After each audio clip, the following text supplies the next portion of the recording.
Hello everybody. So at some point I was asked about some very interesting stuff as related to Herobrine. And what has me thinking is the actual failure of Minecraft.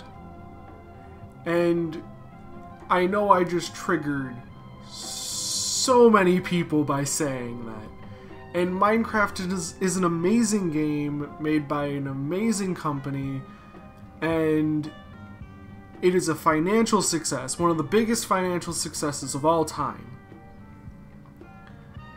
But there are some interesting things that have been going on. So, the first thing is things are vastly different now than they were when this game was originally given to the public. I won't even say released. It was given to the public in the beta, and I was there for that. I didn't have an account of my own at the time. I ended up borrowing someone else's, and I remember playing it for about 15 minutes before basically uninstalling it out of frustration. It was not for me at that point in time. And the game's been getting continuous updates, and early on in Minecraft's life there was a thing called Herobrine. Herobrine was a creepypasta, which is essentially what what the internet folktale stories are. And for the longest time, it was basically turned into tradition by acknowledging this communal part of Minecraft to be a part of the development. It was removed Herobrine was added to all of the devlogs, and only recently in this most recent patch 1.16.1, where with the Nether update, did they not have removed Herobrine in the text. And there was a really interesting idea that came to mind when I looked at what was added in the patches. Now, for the longest time, there has been kind of a story emerging, and I'm going to say that in the most general of terms. Kind of. Because that's not exactly how things have been working. And I know I'm getting really out there in general with it, but unfortunately I don't have all the answers, and that in and of itself is showing itself to be problematic. But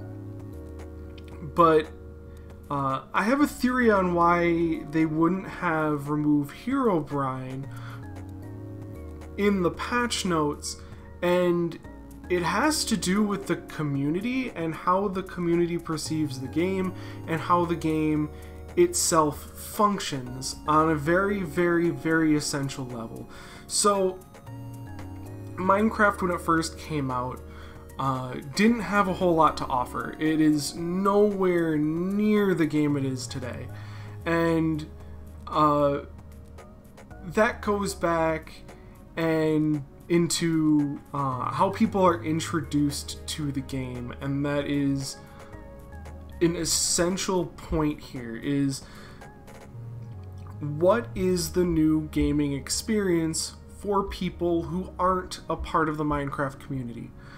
Someone who hasn't watched videos, someone who happens upon Minecraft, their friend says, oh, I spent hours and hours on this game, it's called Minecraft, you should really check it out.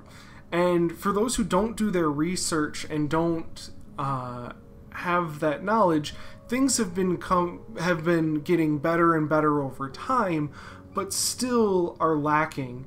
And I think that was most evident when I agreed to try and teach a father about Minecraft because their son was super into it and he wanted something communal to do with his son.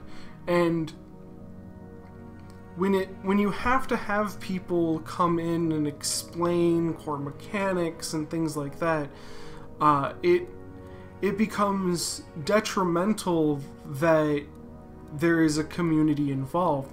And there's a very, very interesting part of this that comes from broken portals.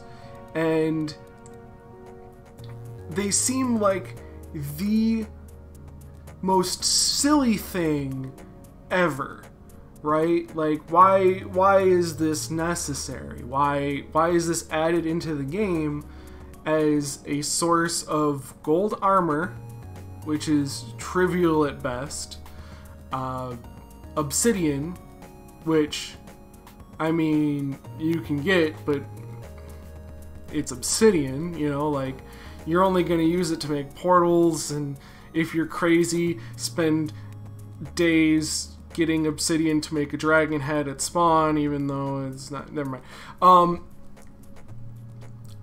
But let's just take a look at things for a second, because there's actually some interesting stuff going on when it comes to how the Nether is presented.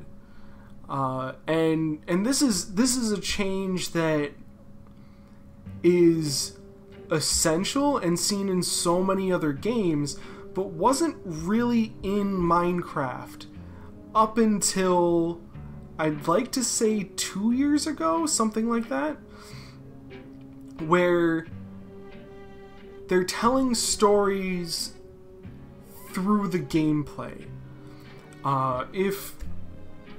If you want a proper analogy, and this is, again, one of my favorite games, so I might be a little biased in picking this one, but let's talk about Dark Souls for a second. Dark Souls has a very, very, very detailed series of events that happen before you get there, and all of these events are told, well, some of it's through gameplay, and some of it's through text and story. And what we don't have is we don't have a whole lot of text, we don't have a whole lot of story, but what we're seeing, and this is over and over again that's being systematically placed into the game, is a story. So how am I justifying this, I guess, is the proper question that should be asked. And it comes mainly from the idea that buildings in the game mean something, right? Like, let's take the I shouldn't say the witch's hut, because the witch hut is before this philosophy was fully adopted. I believe it started with strongholds, and they were placed into the game, and functionally they worked. They brought an end to Minecraft, and the end of Minecraft was this very long, sprawling dialogue.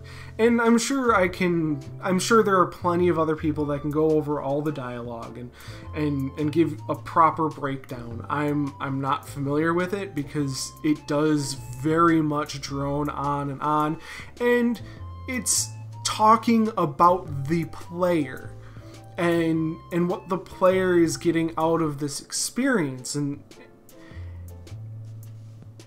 And part of the problem is that people weren't experiencing Minecraft, at least in its entirety. And arguably you never can. You can never come up with as many permutations as the game would allow. Like there are infinite numbers of permutations on how a world can actually be being torn apart and being replaced block by block and pixel by pixel, essentially, which is first of all amazing. It is one of the craziest undertakings of any company ever, let alone a small company that built a game with no real purpose and turned out to be, again, the biggest major mainstream success arguably ever. But what I meant at the beginning when I talked about failure, and I don't think people will argue about it, is that the new player experience, even though it has improved, specifically when you go into the menu and have a crafting book, but why did I, playing the beta, shut my game down and not play again for years? And the main problem was I was not invested in a story, and you can't be. If there was a story and a progression put into the game by itself, it by itself would completely defeat the purpose of Minecraft, right? Like, you come into Minecraft to build something, to make something, to... Some people try to run to the end of the game as quickly as possible. The game is what you make of it. So putting that narrative and that context in there does a disservice to the game. So it's obvious that Minecraft has the very real issue of no direction. And propelling people with things like the broken portals, the broken nether portals littered around the world, the point to that is to kind of guide people, to be like, hey, there's more game over here if you do this thing, because some things in Minecraft are just not intuitive. You don't think, oh, I need to put this obsidian in this orientation. The biggest thing that I can remember that made that gave you that sense of discovery was, again, when we're talking about strongholds, because in strongholds they have the little portal blocks all the way around in a circle. So it's already found that way. You can't remove them because it's a static thing. So that's essentially a core part of the game. But some of them are already filled in with the item you use to find it,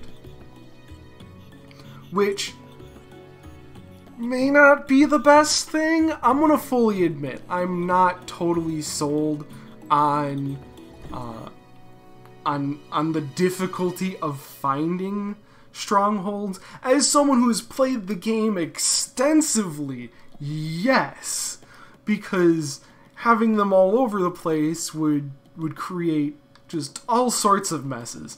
However, if we look at it from the perspective of if somebody just so happened to stumble on it after playing Minecraft for how many billions of years it would have to be just to randomly stumble upon it, but finding it in your crafting book after killing a blaze and an enderman, and then having those two items in your inventory, and then all of a sudden being like, oh, I could put those together, it says so in the book. And then you get the outcome of being able to hunt this down and you immediately realize, hey, look, this is just like this. If I make this the exact same way, and then it opens up a portal, and then you have the end. Then you have that cohesive story, even though it was totally incomplete at that point. What we didn't know is we didn't know what the Woodland Mansions were at that point. And when the Woodland Mansions were introduced into the game, it added another layer, which only got compounded by the by all the pillager stuff going on. And that's I think that's important. It needs to be looked at in terms of game design. It's provocative, right? Like, you want people to be talking about your game. You want there to be some sort of mystery. And the removed Herobrine eventually faded away. It was no longer relevant. It wasn't funny. Nobody really knew why you kept putting removed Herobrine. And then you put removed Herobrine in an you fail to put removed Herobrine in an update that says, or that's a complete update of the Nether, and pretty much brings closure to a huge disparity of the game. For example, we know that in the Woodland Mansions, somebody, and it doesn't matter who, something saw that what an end portal looked like. It's a structure in there, just like the chicken. Somebody saw a chicken, they remade a chicken. It's one of those things that doesn't intrinsically make sense in Minecraft, because it's not in there for people who have played the game forever. It's for people who come in and are looking for something, right? Like, nobody comes to Minecraft thinking that it's going to be that life-changing game, right? Like, when I first started playing Minecraft, I thought it was the dumbest thing ever because it had no direction. There was no point. And I really didn't have that kind of experience until I had my own Twitch channel. And I ended up playing Minecraft on Twitch for about a year. And it became more and more evident that what I needed in Minecraft and in games in general was a sense of it was a social sense, right? Like, I wasn't there to just play the game, because the game wasn't the interesting part. It was, let me see if I can figure this out. It became a puzzle game with redstone and building structures. It became artistic when I decided, you know what, I feel like I should focus on making architecture. This is something that kind of transcends what we believe games are on a very fundamental level, and that's something that has been only expanded upon when we look even further into it. When we look and see what Minecraft is now, and we see that a new person interacting with the game doesn't know anything, builds the exact same wood plank house that I think all of us started with, and we all laugh, we all giggle, you know, that's funny, but it becomes problematic when there isn't a trail of breadcrumbs. And I think the removal of Herobrine up until this point, has been, I'd like to say, a meme, just a constant joke by the developers, and then more recently has been taken as potential world building beyond the game. And there's a lot of places where you can see this. This is a common thing when you see like YouTube channels. When a YouTube channel comes out and it does all the lore of Fallout 3, all the game theories pertaining to this, that, or the other thing. And Minecraft very much is a deep-rooted community game.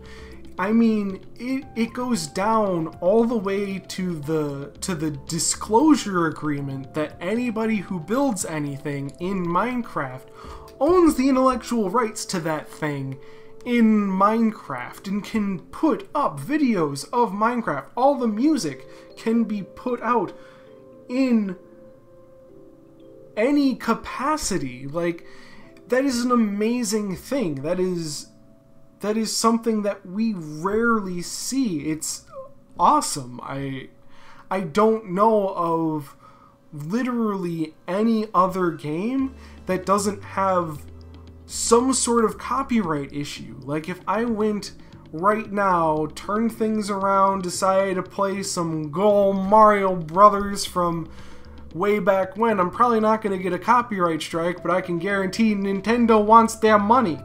You know what I'm saying? So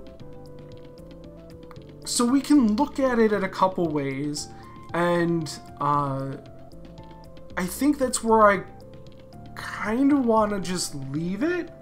I want it to more spark conversation than anything else, because the lack of the text, removal of Herobrine,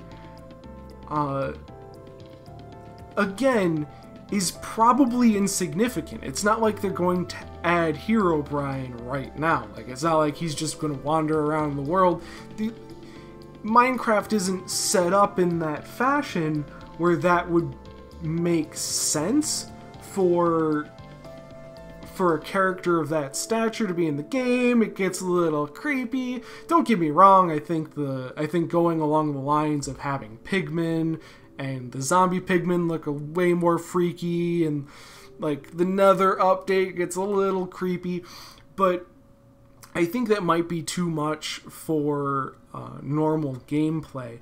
But I do think that it plays a pivotal role in them trying to tell a story, and that through telling this story, it's to further enrich how the world is perceived by its players, but also the new people coming in as a multifaceted game.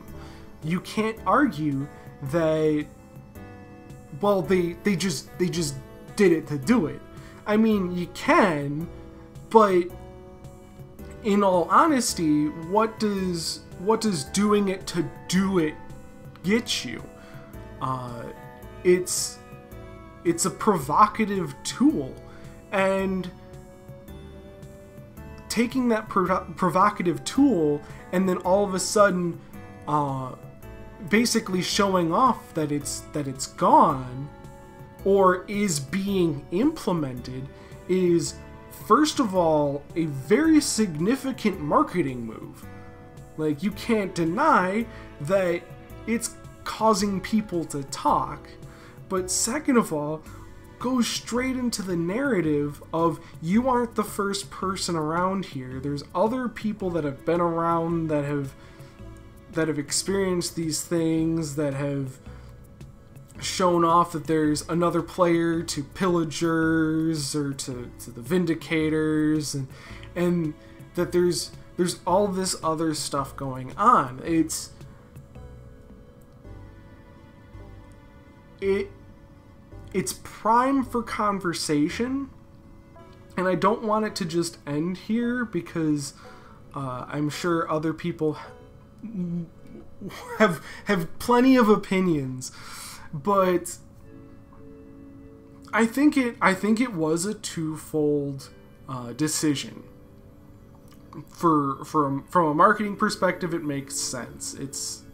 This game is not exactly new, is still very popular, and now has more mystery to be solved. And if there's anything that I love about Minecraft, is just the sheer amount of content, and them adding that beyond the game itself makes it that much more provocative and that much more worthy of discussion.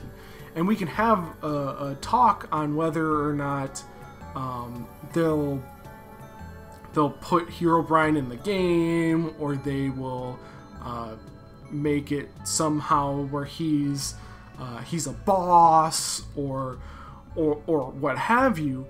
But I don't think that's the point, right? Like having another boss in Minecraft is not the reason why people play Minecraft. Like, I don't play this game to fight the Wither. I don't play this game to fight the End Dragon. I don't play this game for any other reason than to create and show off what I have the capability of doing.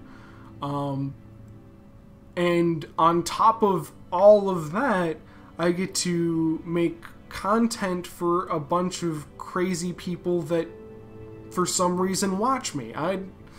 It's totally arbitrary, the fact that there's a boss out there, or there might be a new boss, or there's a new type of weapon or whatever. Like Netherite, I honestly didn't care about. It's not that Netherite would make my experience better. The things that actually made my experience quote unquote better was the fact that I'm creating content that people wanted to watch, and that's I think that this is another ploy to give the game meaning where some people would just stop. And the only reason why I believe that could be the case, to an exponential degree, would be the successes of channels that have just literally been launched into orbit that just explain games, right? Like obviously there's a market for games that have unsolved mysteries. Like, again, the Dark Souls series, there's, what was it? There was Sunlight Blade, there was, there were like 5 or 6 YouTube channels all dedicated to solving all of the mysteries of all the Dark Souls games. There were at least 2 channels devoted to just Fallout series stuff. There were at least, I know there's like Game Theorists, and there was another copycat one. But essentially, what we're seeing is a righting of a wrong. I'll put it that way. The right thing to do is to give people incentive to fully explore the game world that you've created. And the way to do that is to provide incentive along with the breadcrumb trail to get people to explore the entirety of the game. And when you make people talk specifically about a mythological character in a game, and And there is, to some extent, a series of breadcrumbs that take you through into new facets of the game. For example, again, the portals to the Nether, with some sort of carrot on a string. It's fixing one of the main fundamental problems of Minecraft. Now, I don't think they quite did enough, especially with the start of the game.